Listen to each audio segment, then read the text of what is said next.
Every biker knows the big laws. Wear a helmet, don't speed, signal your turns. But man, America's got some weird motorcycle laws that'll make your head spin. Some are ancient, like they were written by guys who'd never seen a bike.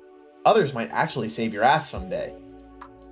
Today, we're diving into the strange, forgotten, and flat-out bizarre motorcycle laws across America. These laws might save you a ticket, catch you by surprise when you cross state lines, or at least give you something to brag about at your next ride. Let's kick this thing into gear and check out the weirdest legal crap in the biker world. Law number 1. It's legal to run a red light in some states. Yeah, you heard me right. In states like Illinois, Missouri, and Minnesota, you can legally blow through a red light on your bike. No joke. Why? Because those traffic sensors don't detect motorcycles for shit. They're built for 4,000-pound cars, not your 500-pound Harley. The deal is this: you get stuck at a red light that's clearly broken, wait about 2 minutes, then you can legally ride through if it's safe. Beats sitting there like an idiot waiting for a car to show up and trigger the sensor. Don't get cocky though, this isn't your license to blast through reds whenever you feel like it. The laws are different everywhere, and you better make damn sure it's safe before you go. Cops won't cut you slack if you're weaving through traffic, but where it's legal, total game changer. Law number 2. Some states let you ride without a helmet, but there is a catch. Here's one that gets every rider fired up: helmet laws. Most people think riding without a lid is illegal everywhere, but that's bull. Plenty of states let you feel the wind in your hair if you jump through their hoops. Take Florida. You can ditch the brain bucket legally, but only if you're over 21 and carry at least $10,000 in medical insurance. Michigan and Pennsylvania have similar deals with their own twists on age and insurance requirements. They're thinking, if you're grown and insured, crash your brains out if you want. The problem is guys hear no helmet needed and think they're good to go. They miss the fine print. Some states only let you go helmet free on certain bikes or engine sizes. If you get pulled over without meeting those insurance requirements, your wallet's gonna feel that pain. So yeah, freedom exists, but know your local laws and keep proof of insurance handy, or that free feeling's gonna cost you. Number 3. It's illegal to carry a passenger without foot pegs. This one blindsides a ton of riders. In most states, it's straight up illegal to carry someone on your bike without passenger foot pegs. Doesn't matter if they never use them. No pegs, no passengers, period. Why is this a big deal? Because guys with custom bikes often rip off those ugly rear pegs for a cleaner look. Then their buddy asks for a quick ride and they say hop on, and boom, they're breaking the law. Get pulled over and that ticket's gonna stick. Some states are even pickier, requiring an actual passenger seat, not just your fender with some padding. Doesn't matter if your passenger's cool riding bareback or if it's just around the block, the law doesn't care. So before you give your girlfriend that ride on your stripped down bobber, check if you've got the right setup. That quick spin could turn into an expensive mistake. Law number 4. You're required to have eye protection, even with a windshield. I've got a windshield, I don't need goggles. Wrong. In New York, Georgia, Minnesota, and a bunch of other states, you legally need eye protection regardless. What's weird is this applies even with a massive windshield. The logic? Windshields don't block everything. Bugs, rocks, and road crap can still get around them and into your eyes. No visor or goggles? You're breaking the law. Some states get even pickier, requiring shatter-resistant eye protection, which means your gas station sunglasses don't cut it. And night riding? Those tinted lenses that were fine at 6 p.m. might be illegal after dark. This isn't some obscure rule either. Cops actually pull riders over for this crap, so before you ride thinking your windshield's got you covered, check your state laws. Law number 5. You can get fined for improper foot position. This sounds like complete bullshit, but it's real. In California and Texas, you can get ticketed if your feet aren't on the pegs while riding. Stretch your legs for 2 seconds, and if a cop spots you, bam, citation. The lawmakers claim it's about proper bike control. Sure, that makes sense in theory, but it's totally divorced from reality. Sometimes you need to stretch after an hour in the saddle, or shift position when your ass goes numb, or maybe your exhaust is cooking your leg. Doesn't matter technically, you're breaking the law. This one especially screws over long-distance riders who need to move around. And forget about cruising with your legs stretched out. That'll get you busted faster than popping wheelies by a school. Law number 6. It's illegal to ride side by side. While plenty of states let 2 bikes share a lane side by side, places like Montana and Arkansas say hell no. You have to ride staggered or single file. Their excuse? Safety concerns about quick swerving and visibility. What's confusing as hell is that in group riding, they often teach side-by-side formation for parades and slow rides. But hit the open road at speed, and suddenly you're breaking the law. Even if there's no specific law against it, some dickhead cop can still nail you for unsafe operation, especially in heavy traffic or narrow lanes. so your friendly ride with your buddy could end with both of you getting tickets. Law number 7. Some states require a separate license for trikes or sidecars. Got your motorcycle license? Great. Can you legally ride a trike? Maybe not. In California and other states, you need a whole separate license for three-wheelers. Why? Because riding a trike is nothing like a motorcycle.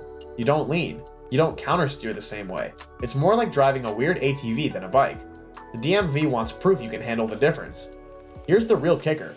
In some states, you can take your test on a trike, your only license for trikes. Want to ride a regular motorcycle? Too bad, take another test. This catches people with their pants down all the time, especially older riders buying Can-Ams thinking they found a loophole around the hard motorcycle test. Before you drop cash on a trike or sidecar rig, check what license you actually need. Otherwise, your new toy might just sit in the garage while you figure out the paperwork mess. Law number 8. Motorcycles can park on the sidewalk. This one sounds like a fantasy, but it's legit in some places. There are actually cities where you can legally park your bike on the sidewalk. San Francisco's the poster child in certain areas. You can roll right up on the sidewalk and park, no problem. But don't start mounting curbs everywhere just yet. These rules are super local. Legal on one block, tow-away zone on the next. There's no consistency. Law number 9. You're required to have a motorcycle-specific license plate light. Here's a stupid little law most people ignore. In most states, your license plate needs a white light shining directly down on it. Not blue, not red, not some fancy color-changing LED. Plain white. Tons of riders adding custom lights and underglow kits don't realize they're breaking the law when they change that boring plate light to match their sweet new color scheme. But if your plate light isn't standard white or doesn't illuminate the plate clearly, that's all the excuse a cop needs to pull you over. Some states are even pickier. The light must be on whenever the bike is running, even during daylight. Texas, Georgia, and Arizona are notorious for busting riders on this technicality. And don't even think about tucking your plate away or running without one to clean up your bike's look. That's not a fix, it's an express ticket to Impound City. So while you're dropping hundreds on that sweet exhaust and custom paint, don't forget the $5 white bulb that keeps you legal. Nothing says amateur hour like getting nailed for the cheapest part on your bike. Law number 10. You can ride on the shoulder. Normally, riding on the shoulder gets you a ticket faster than you can say sorry, officer, but there are a few places where it's actually legal and might save your ass in traffic. Minnesota's the big one. In the Twin Cities, they have this program letting motorcycles use bus-only shoulders during heavy traffic. But here, it's only on specific highways with specific signs under specific conditions. You can't just blast down any shoulder because traffic's backed up. There are speed limits and rules you gotta follow. The logic makes sense. Bikes stuck in stop-and-go traffic are sitting ducks for distracted drivers, plus they overheat. Letting them use the shoulder keeps them moving and safer.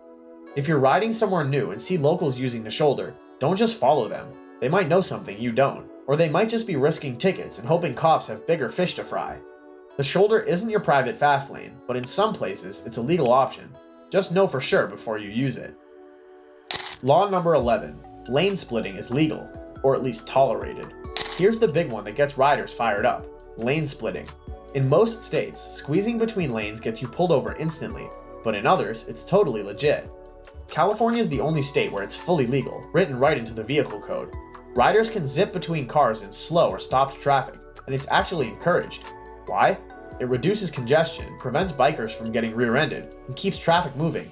Even the highway patrol supports it. Things are changing though. Utah now allows lane filtering, riding between lanes when traffic's stopped at lights if you stay under 15 miles per hour. Arizona just passed something similar.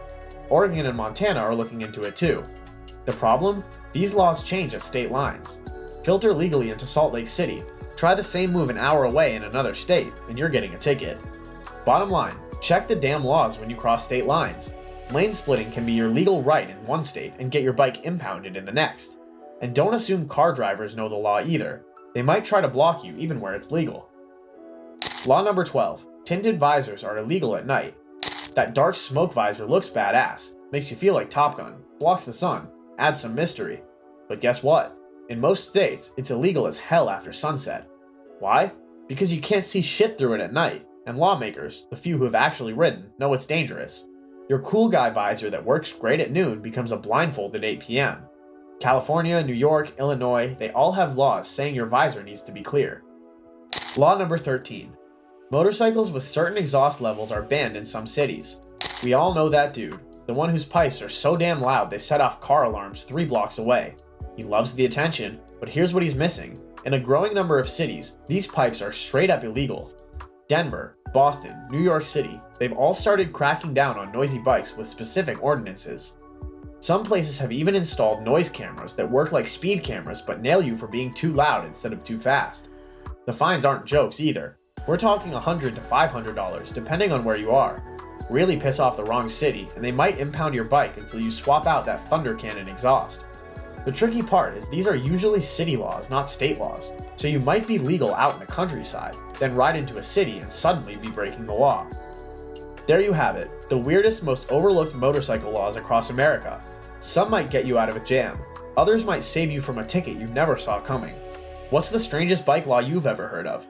Or better yet, have you ever gotten busted for something stupid you didn't know was illegal? Drop it in the comments and let's see how deep this rabbit hole goes. Hit like and subscribe if this saved you from future tickets, and keep riding smart.